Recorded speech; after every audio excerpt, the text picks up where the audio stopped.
hip hinging, okay?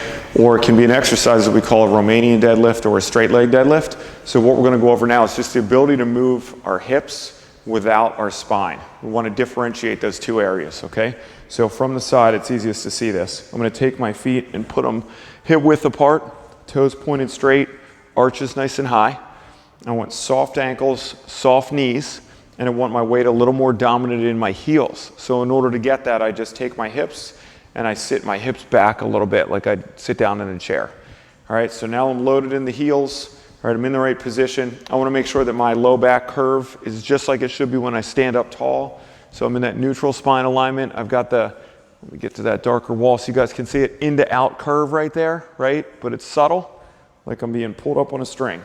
Now I want to hold that posture in my spine, and all we're doing here is bending at the hips. So I'm hinging at my hip joint, and I'm looking for a hamstring stretch. All right, as I go forward, I'm gonna use my muscles in my back, my extensors, that keep my back nice and tall, okay? They keep me upright. Think about a piece of tape that connects here, runs all the way down the spine, all the way to your tailbone, and that tape is keeping you from flexing, okay? So this would be a back bend, and then this is a hip hinge. All right, so we're looking for the hinge here. So again, soft ankles, soft knees, soft hips, hinge at the hips, hips go up towards the ceiling, back stays neutral. I listen to the range of motion I have, so right there my hamstrings are stretching. All right, if I go any lower, it's not gonna come from my hamstrings anymore, they're all done. All right, it's gonna come from my spine. And that's where I flatten out the low back, I round the upper back, okay?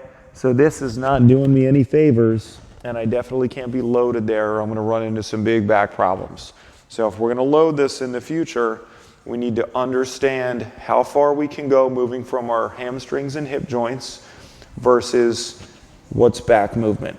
And we stop there, just like we all have our own squat depth, we all have our own hinge depth, okay?